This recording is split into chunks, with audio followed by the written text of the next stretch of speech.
ilé bàbá mi àgbà oníkìtìpá ibẹ̀ làwọn chief imam Ìlọrin tó tún náà wà yẹn àti bàbá mi àgbà Malami Ubanduma chief imam of Nigeria alhamdulillah.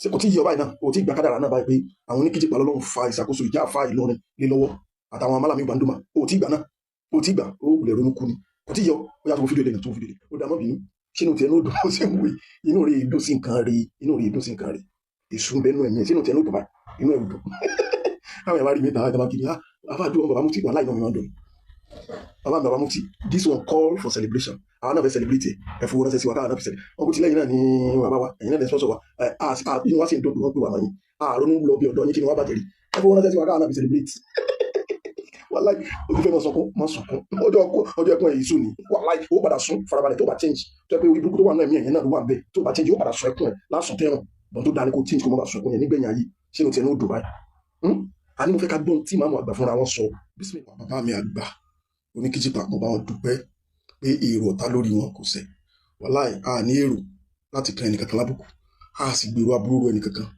just to set the record straight for the purpose of record can set record yẹn straight òun ni ẹ̀yẹ̀ yẹn ẹ bá wọn fídíò yìí.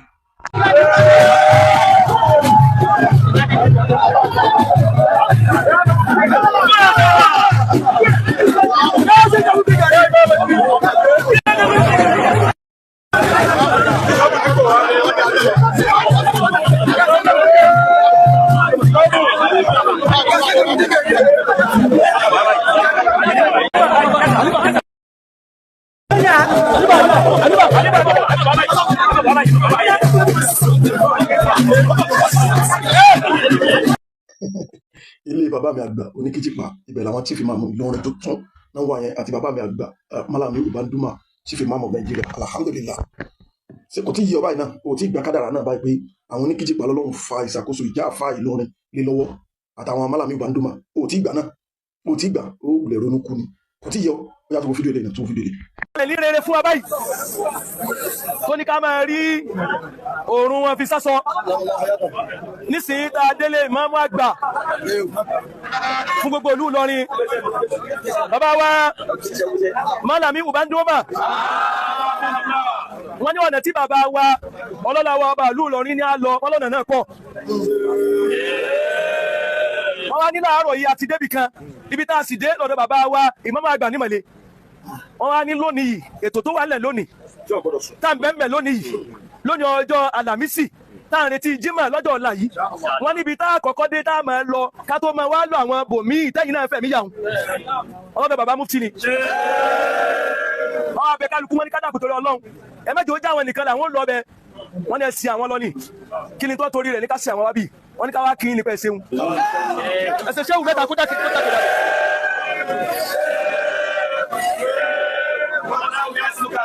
wọ́n ní kò sí kankan méjì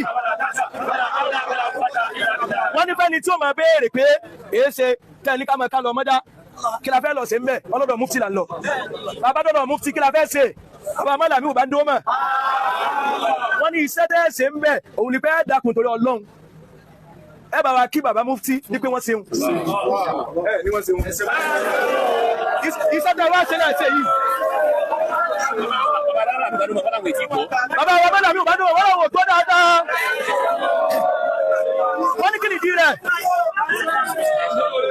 wọ́n ní kí nìdí rẹ̀ tá a fi kí yín pẹ́ ṣeun ọba tó ní yín látàná wá ó ti gbé ẹnu yín sọ̀rọ̀ nínú ìlú yìí nǹkan kankan tí ó máa wá ṣe nínú ìlú tá a wà yìí àfi kí ọwọ́ yín ó sọ pé bẹ́ẹ̀ ni mo gbọ́ sí bẹ́ẹ̀ ni ẹ ṣe bẹ́ẹ̀ ni kò rí iṣẹ́ yín tẹ́ ẹ ṣe bàbá Malami Ubanduma wọ́n ní ká kí pé iṣẹ́ yín yọ o wọ́n ní iṣẹ́ tẹ́ ẹ ṣe nínú ilé wọ́n ní òun lọ́lọ́run fi hàn tá gbangba yìí o níye tí wọ́n tá ń bẹ́ẹ̀ bí nígbà mẹ́ta káwí pé jazakumullahu khairan ó pẹ́ yọ kan ó pẹ́ yọ kan. alhamdulillah mi ò rò pé orin tí mo rí ṣá ṣé orin tí mo rí orí jẹnjà díẹ̀ náà ni àní mufti lọ́lọ́run kó gbogbo ọ̀rọ̀ Ọlọ́run nílé lọ́wọ́ ní lásìkò tá a wà yìí mufti lọ́lọ́run pé ìdásọ̀rọ̀ lásìkò tá a wà yìí lánàá Ọlọ́run pa àwọn bàbá yín náà dásọ̀rọ̀ lónìí ó ti kú lọ́dọ̀ yín mufti ló kù ẹgbà kẹ́ ẹ má bàa ṣe sìn ẹgbà kádàrá ṣé o ti kò tí ì tó kọ juwọ́lẹ̀ náà ó ṣe é má sọ orí burúkú tó ń ṣe yẹn náà gba ẹni tó bá wọ Ọlọ́run lọ́lọ́run máa ń fi sípò náà nà khalaqnahum wa shaddadna ashrahum wa isa shina badalina amzalahum tabdila subhanallah lọ́mọ tóbi o inú mi ń dádùn ẹ ká wá gbọ́rọ̀ bàbá wa ìmáàmù àgbà gangan fúnra wa.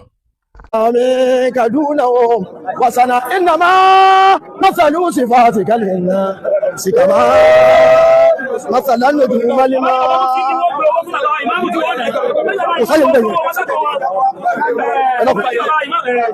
لك ذات العلوم لك أجل كجار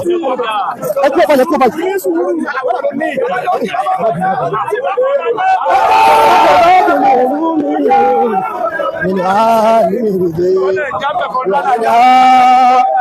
آدم الأسماء وإذا سخر لله أناسا بسعيد فإنهم سعداء ألف النسك محمد ألف النسك والعبادة والخلق وجدتنا وهكذا النجباء سيد ليكون التبسم والمشي يلوينا ونوم الإجباء صل يا ربي ثم سلامه على من هو لله.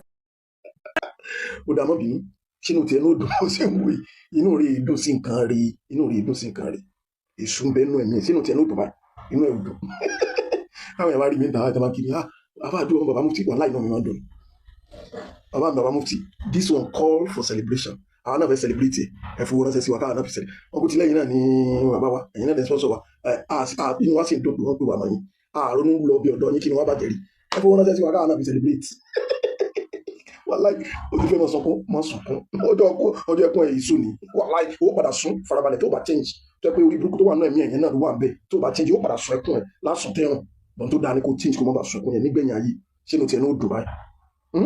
a ní mo fẹ́ ká gbọ́n tí màmú àgbà fúnra wọn sọ bísímìlà.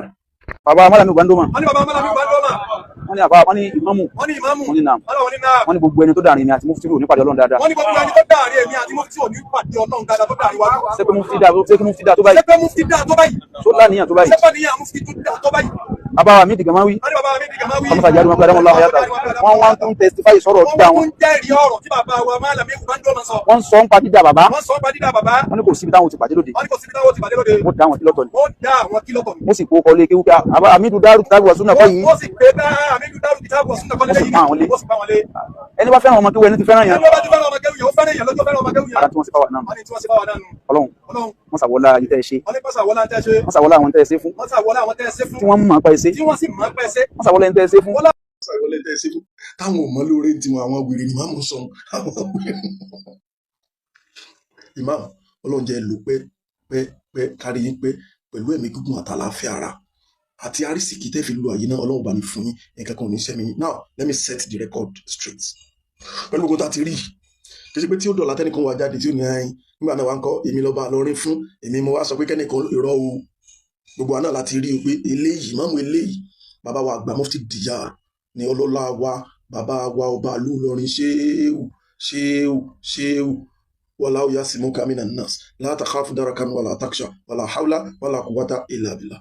bàbá Mufti ní bàbá ọba fi pọ́n lé wọ́n fi pọ́n wọn lé ilé tó tún dọ̀la tẹ́nìkan tó jáde pé ẹyin èmi ni bàbá kọ́kọ́ fún gbogbo àná ti rí o àṣìlá nìyẹn àti gbẹ́ni kankan kan set record straight in internet don't forget bàbá Mufti Ọlọ́run jà rí yín pẹ̀lú rí dáadáa Ọlọ́run jà rí yín pé àwọn àmọ́ celebrate pẹ̀lú yín bàbá mi dáadáa aláì ìmọ̀ bí ìfẹ́ Mufti ṣe tó lórí ẹ̀mí mi kò sí yọ ni.